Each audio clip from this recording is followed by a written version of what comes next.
दोस्तों नमस्कार, मैं हूं रोमा और आप देख रहे हैं न्यूज नशर। भारत ने पाकिस्तान के खिलाफ ऑपरेशन सिंदूर को अंजाम देकर आतंक के खिलाफ एक निर्णायक कदम उठाया है। ये ऑपरेशन न केवल सैन्य रणनीति का बेहतरीन उदाहरण है, बल्कि भारत की दृढ़ इच्छा शक्ति का भी प्रतीक है। अब सवाल ये उठता है कि क्या ये जो हमला किया गया है ये ऑपरेशन तक ही सीमित रहेगा या आगे बढ़ेगा। इस पूरे मामले पर बातचीत करने के लिए आज हमारे साथ इस समय मौजूद है सीनियर जर्नलिस्ट महेश गुप्ता जी। नमस्ते। महेश सर, स्वागत है आपका। नमस्कार जी। मेरा पहला सवाल यही है कि क्या ये जो हमला हुआ है ये आगे बढ़ेगा या यहीं तक सीमित रह जाएगा।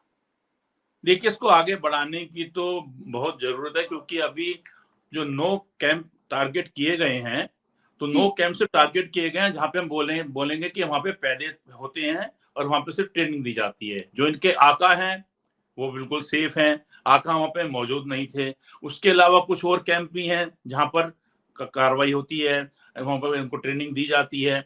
तो ये उसके अलावा सबसे बड़ी बात ये है कि जो पाकिस्तान है, पाकिस्तान की तरफ से कुछ ना कुछ बदले की कार्रवाई अवश्य होगी, क्योंकि वहां की जनता जो है वो सेना के खिलाफ नारे लगाने शुरू कर देगी, वहां की सरकार के खिलाफ नारे शुरू कर देगी। अब हम लोगों ने तो सैल्यूट है हमारी सेना को हमारी तरफ से, लेकिन हमारी सेना ने तो जो टारगेट किया वो सिर्फ आतंकी कैंप थे। कोई वहां सेना को नहीं किया, वहां सिविलियंस को नहीं किया। लेकिन अगर पाकिस्तान की तरफ से कोई कोई कार्रवाई होती है बदले की, तो हमारे यहाँ पे कहाँ पे अटैक करेगा, किसको निशाना बनाएगा। हमारे यहाँ तो कोई आतंकी कैंप है नहीं किसी भी मंदिर के अंदर या किसी भी गुरुद्वारे लेकिन के। सर लेकिन सर पाकिस्तान का कहना है कि जो हमला हुआ है वो सिर्फ मस्जिदों को टारगेट किया गया है और मस्जिदों पर हमला हुआ है।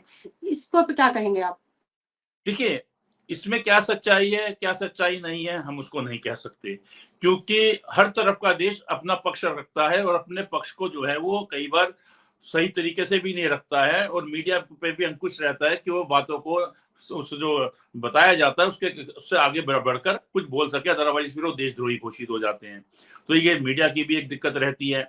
अब यहाँ पे सवाल ये उठता है कि भारत ने कहा हमने ये किया, हमने सल्यूट किया, हमें पूरा देश, पूरा विपक्ष, पूरे नेता, सभी लोग भारत के साथ हैं। अब सवाल ये कि पाकिस्तान पाकिस्तान का भी इसमें रिएक्शन आएगा। पाकिस्तान ने भी कहा है ये बातें कि भाई वहां पे हमारे जो सिविलियंस भी मारे गए हैं, महिला मारी गई हैं, बच्ची मारी गई है, एक बच्चा है वो भी मारा गया है। तो ये बात उनकी तरफ से आ रही है, और अगर ये बात वो नहीं बोलेंगे तो वो आगे विश्व में जो है यूएन में या और जो भी देश है वहां पर जाके अपना पक्ष क्या रखेंगे। वो तो यही रखेंगे ना कि जो भारत ने किया वो गलत किया।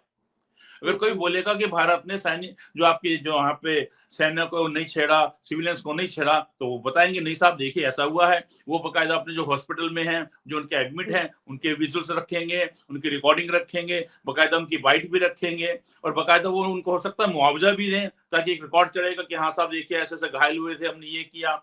ये सब चीजें हैं। तो वो इस चीज को जब विश्व में अन्य देशों के सामने रखेंगे, यूएन के सामने रखेंगे, तो यही दलील लेंगे कि भारत ने जो किया है वो हमारे साथ गलत किया है। भारत ये कह रहे कि नहीं सिर्फ आतंकी ठिकानों को हमला किया गया, नहीं, ये ऐसा नहीं है, सच्चाई ये है। तो इसमें तो दिक्कत आएगी आएगी जी।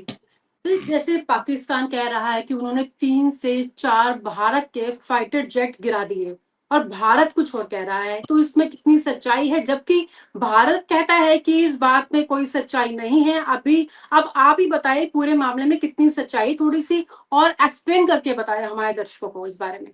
देखिए, जो कल की कार्रवाई है वो 1:05 से लेके 1:30 में तक हुई है, यानी कि इस रात को 25 मिनट में ऑपरेशन हुआ है, जिसमें सभी मिसाइल्स जो है वो सब टारगेट पे लगी। तो ये ऑपरेशन को सक्सेस बताया जा रहा है। इसके अंदर कहीं पर भी जो सीमा पार जाकर के कोई कार्रवाई नहीं की गई। जैसे पहले पिछली बार एक बार हुआ था, एक हमारा जो है जेट वहां चला गया था, फिर हमारा जो पायलट है वो गिरफ्तार हुआ था, फिर 2-4 दिन बाद ही उनको रिलीज कराया गया था। तो लेकिन इस बार वो नौबत नहीं आई। जो भी कुछ हुआ है भारत ने अपनी सीमा के अंदर रहकर किया है। इवन अगर आप देखेंगे कि जो इनके 9 कैंप है, 9 कैंपों के अंदर जो बहालपुर वाला है 100 किलोमीटर दूर है, जो जैश का मुख्यालय है मरकज, सुभान अल्लाह। तो 100 किलोमीटर दूर भी यही भारत के अंदर से बैठ के मिसाइल दागी गई है। लेकिन अब सवाल ये ना कि हम तो सिर्फ अपनी बात कर रहे हैं, अपनी बात ही कर सकते हैं। हमारे पास तो कोई साधन है नहीं कि हम उनकी बात माने या उनकी बात को पुख्ता करें, और हमें उनकी बात को पुख्ता करने की जरूरत नहीं है। अपनी बात को तो पुख्ता वो करेंगे, हमें क्या जरूरत है। अगर कहीं कुछ भूल चूक है जो कि हम ये कहेंगे 100% नहीं है, उस चूक को वो साबित करेंगे ना, हमारे लिए तो वो एक्यूज है।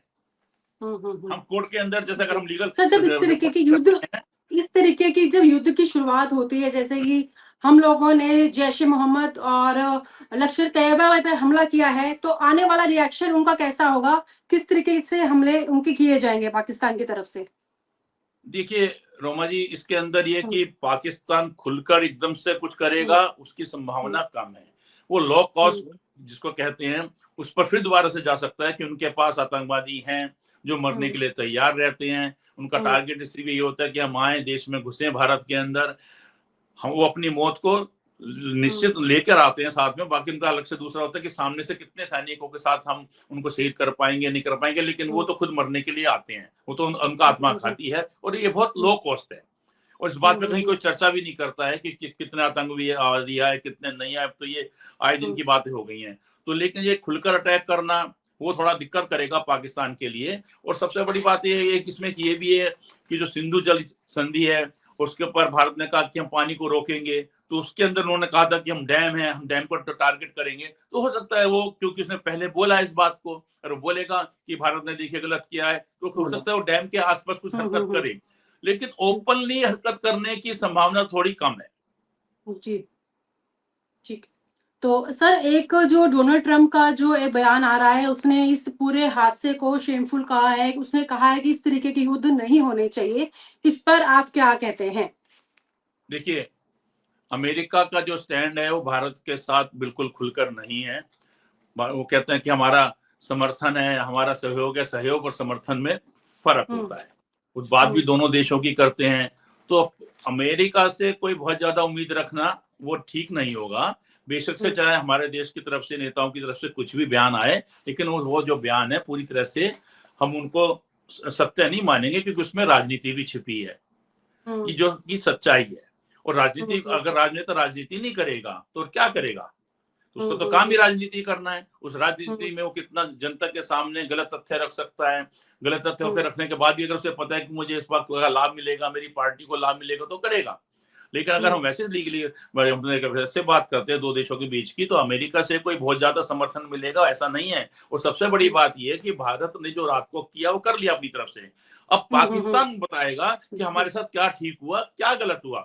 वो आतंकी हमले जो है आप बताएगा, आतंकी कैंप, उन कैंपों को भी कोशिश करेगा कि कहेगा नहीं यहाँ पे कैंप नहीं थे, मस्जिद थी और हमारे लिए धर्म को एक टारगेट किया गया। वो कहेगा ये भारत साबित करे कि यहाँ पर आतंकवादियों को ट्रेनिंग की जा रही थी।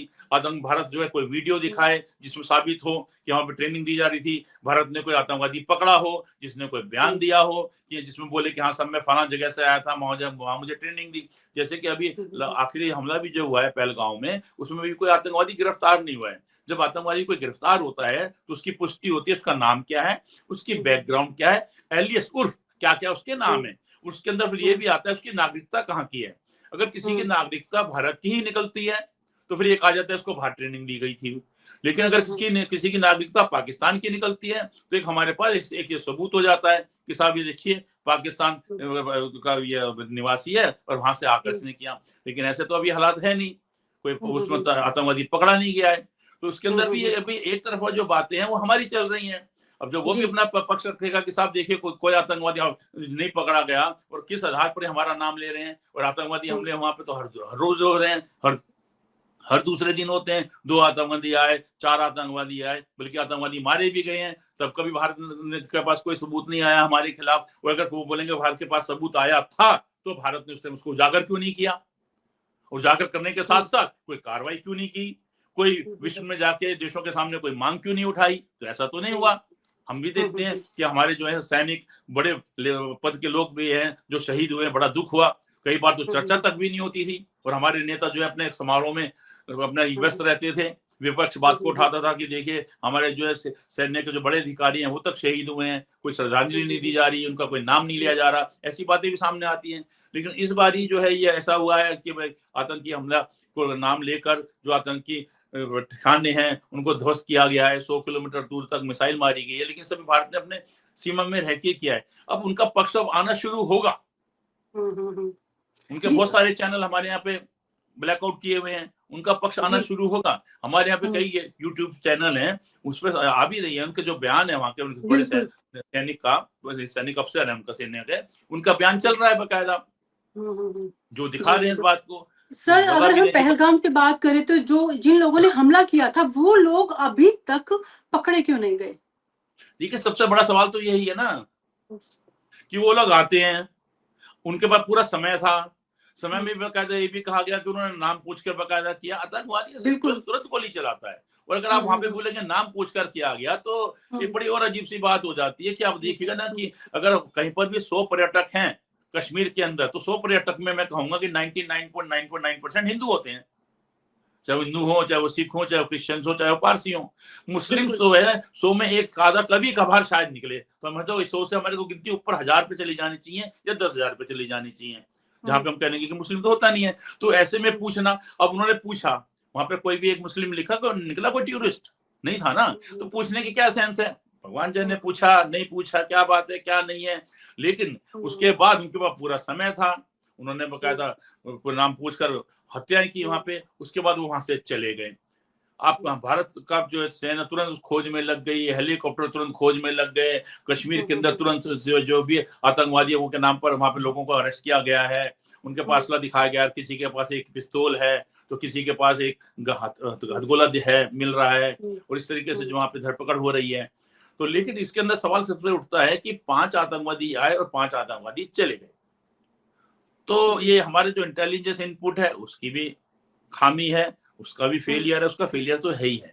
और दूसरी बात ये कि वहां पर पहलगांव में, जैसे कि ये खबर भी सामने आई है कि पहलगांव के अंदर अटैक की वो थी संभावना, जो पुलिस के बड़े अधिकारी हैं, ये डीजीपी रैंक तक के अधिकारी ने वहां पे कैंप भी लगाया था, पर उनको ये था कि शायद ये हमला वगैरह कुछ होगा तो होटलों में होगा, वहां नहीं होगा। लेकिन आप सोचिए, जहाँ पे हजारों टूरिस्ट आ रहे हैं, वहां पे आपने कोई व्यवस्था क्यों नहीं की? और व्यवस्था तो वैसे ही होती है, जी वैसे भी की जाती है, क्योंकि बिल्कुल। शांति प्रिय जगह तो है नहीं, संवेदनशील जगह है। अब क्या क्या से इंतजार करेंगे कि जब हमला होगा तब हम उसका संवेदनशील जगह घोषित करें?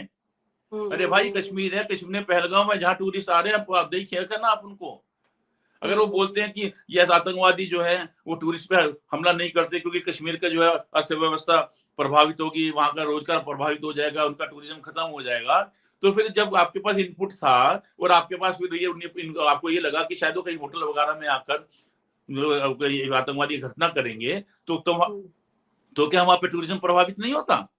तो ये कह लेना कि जी वो हमला नहीं करेंगे, ऐसा तो कहीं नहीं था। ये तो आपको खुद देखना चाहिए कि जब वो टूरिस्ट पर होटल में हमला कर सकते हैं, जिसको आप इनपुट अपनी सक्सेस इनपुट समझ रहे थे, और उस हिसाब से आपने डेरा भी डाला था, कुछ आपने सिक्योरिटी भी बढ़ाई थी, लेकिन जहाँ पे हजारों टूरिस्ट आ रहे हैं, खुली जगह, जहाँ सामने जंगल है, वहां से आए और चले जाएं, वहां आपने कुछ नहीं किया, क्यों? तो ये तो 200% इंटेलिजेंस फेलियर तो है ही है, इसमें कोई दो राय नहीं है। और वहां के जो मुख्यमंत्री हैं, उनके पास पुलिस उनको रिपोर्ट नहीं करती, रिपोर्ट तो केंद्र सरकार को करती है क्योंकि यूनियन टेरिटरी है। उसके अलावा जो अर्धसैनिक बल है, सैनिक बल है, वो भी केंद्र सरकार को करती है। उसके बावजूद वहां के मुख्यमंत्री ने, उमर अब्दुल्ला ने, विधानसभा के अंदर माफी मांगी, खेद जताया, उन्होंने कहा कि हमें बहुत खेद है, बहुत दुख है कि हम अपने मेहमानों को नहीं बचा सके। इससे ज्यादा तो उनके पास कुछ है नहीं कहने के लिए, क्या कर सकते हैं वो। लेकिन इंटेलिजेंस फेलियर तो है ही है। और सवाल अब वापस हम अगर इस पर आ जाते हैं कि कल जो रात को ये स्ट्राइक हुआ है हमारी तरफ से, उसके अंदर समस्या निपट गई है, आप ये सोच के ना चलिएगा। सर ये जो स्ट्राइक हुआ है, अब जैसे कह सकते हैं कि युद्ध की शुरुआत हो चुकी है, तो ऐसी कंडीशन में नागरिकों को क्या एहतियात बरतनी चाहिए? आने वाले समय के लिए क्या तैयारी कर लेनी चाहिए? देखिए, हमें ये नहीं कहना चाहिए कि युद्ध की तैयारी है, क्योंकि उससे तो एक जनता के बीच में डर फैलेगा और घबराहट फैल जाएगी अननेसेसरी, वो हर चीज में उसका असर पड़ेगा। जैसे मैं ही बताऊं, तो विदेश में है कोई, उन्होंने मेरे से हालचाल पूछा, और मेरे को तो नहीं बोला, तो मिसिज को बोला, बिटिया को बोला कि हमारे यहाँ आ जाओ। मैं दिल्ली में रहता हूँ, लेकिन मैं ऋषिकेश से भी बिलोंग करता हूँ, वहाँ भी हमारी अब काफी प्रॉपर्टी है, खासकर पहाड़ तो बिल्कुल सुनसान है। और कभी कोई युद्ध होता है, टारगेट होता है, पब्लिक प्लेस पे भी आएंगे तो उस जगह पे करेंगे जहाँ पे ज्यादा पब्लिक है। पहाड़ पे एक बम मारेंगे तो वहाँ पे क्या मिलेगा? दूर दूर तक 1-2 घर मिलेंगे। तो मेरे सर वहां भी मैसेज आ रहे हैं कि महेश जी सब ठीक है, इधर आ जाइएगा। मैंने कहा नहीं, ऐसा कुछ नहीं है, जो होगा सबके साथ हम सब खड़े हैं, और ऐसा नहीं होता है कि हम कहीं किसी जगह को छोड़ के चले जाएं। लेकिन अभी से अगर हम युद्ध को दिमाग में रखेंगे, हमें तो ये सोच के रख के चलना है कि पाकिस्तान की हैसियत नहीं है, पाकिस्तान की औकात नहीं है, वो युद्ध करे, और अगर वो युद्ध करेगा, हमारी सेना वाकई में, मैं दिल से कह रहा हूं इस बात को, बहुत सक्षम है, बहुत सक्षम है कि किसी जनता पे आंच नहीं आने देगी हमारी सेना। ठीक है सर, ये जो स्ट्राइक की गई है इसे ऑपरेशन सिंदूर का नाम दिया गया है। आखिर सिंदूर का नाम क्यों दिया गया है, इसके पीछे क्या खास वजह रही है? देखिए, सिंदूर का नाम के पीछे कहा जा रहा है कि मोदी जी ने खुद नाम दिया है और खुद नाम रखा है। अब उन्होंने रखा, चाहे उनके जो सलाहकार उन्होंने बताया, उन्होंने उसको ओके किया। ये एक नाम जो है एक भावना से जुड़ा हुआ है वाकई में, क्योंकि अब हाल ही में जो घटना हुई पहलगांव के अंदर, वहां सिंदूर उजाड़ा गया, महिलाओं को ही दिखाया कि नहीं आप महिला हैं, आप कमजोर हैं, आप पत्नी हैं या आप बहन हैं या आप माँ हैं या आप बेटी हैं और आप कमजोर हैं, इसलिए हम आपको कुछ नहीं कह रहे हैं और हम आपको जो है आदमी को मार रहे हैं। तो जिसका भी सिंदूर उजड़ा वो बिल्कुल घर, मैं सच बता रहा हूँ, चाहे पैसे वाले हैं, चाहे गरीब हैं, चाहे मिडिल क्लास है, घर बर्बाद हो जाता है। और मिडिल क्लास और गरीब इंसान तो है बिल्कुल फाइनेंशियली बिल्कुल टूट जाता है। बच्चों की स्कूल की स्थिति एकदम से खराब हो जाती है, पढ़ाई लिखाई तक खराब हो जाती है, एक मौत नहीं होती है घर में, घर वाकई में बर्बाद हो जाता है पूरा। तो ये है कि सिंदूर उजड़ा, और सिंदूर, ऑपरेशन सिंदूर, ये कहीं ना कहीं वाकई में भावनाओं को जोड़ता है।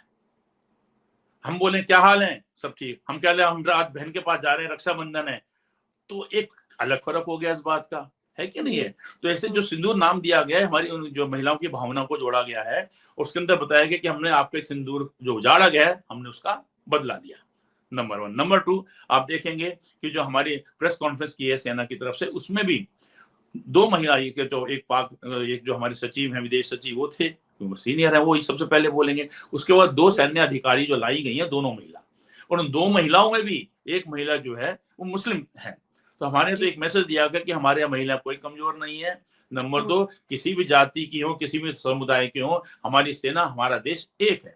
देखिए, मैसेज दिया गया। मैं वापस आता हूँ जो आपने बोला सिंदूर वाला इशू, कि सिंदूर बड़ा एक भावनात्मक वो दिया गया है, और इसके अंदर उनका साफ कहना है कि रात को 25 मिनट के अंदर जो हमारा टारगेट था, हमारा ऑपरेशन था, पूरा हुआ। टारगेट पे ही हमने मिसाइल दागी और हमारे जो हमने 9 कैंप इनके उड़ा दिए, हमारा सिंदूर ऑपरेशन सक्सेस हुआ। मींस कि अगर कहीं हमारे भारतीय का सिंदूर तो सिर्फ महिला के उसमें मांग में लगता है, तो कहने का मतलब अगर हम बात को खोलेंगे तो महिला की बात आ जाएगी कि अगर कहीं हमारे हिंदुस्तान के अंदर सिंदूर को छुआ गया, सिंदूर उजाड़ा गया, उजाड़ने की कोशिश की गई, तो हम किसी भी सीमा तक जाकर अपना हिसाब चुकता करेंगे।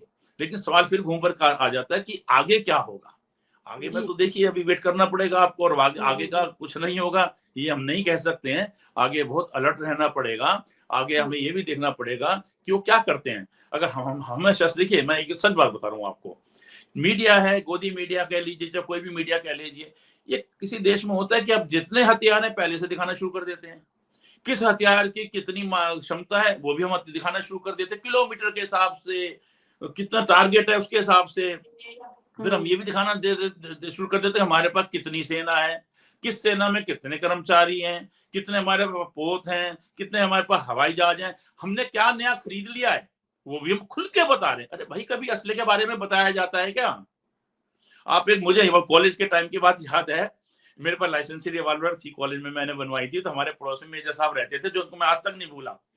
तो उन्होंने मेरे को दिखाया, मुझसे पूछा क्या ही, मैंने जोश था, खुश था, भाई नए नए कॉलेज में आया, ये लाइसेंसी रिवॉल्वर बन गया। मैंने उनको तुरंत दिखाया। कहते हैं महेश, मैंने तुम्हें दिखाया, लेकिन कभी भी असला जो है वो किसी को नहीं बताया जाता है, ना ही दिखाया जाता है। वो सीख मुझे आज तक याद है उनकी, क्योंकि वो फौजी थे।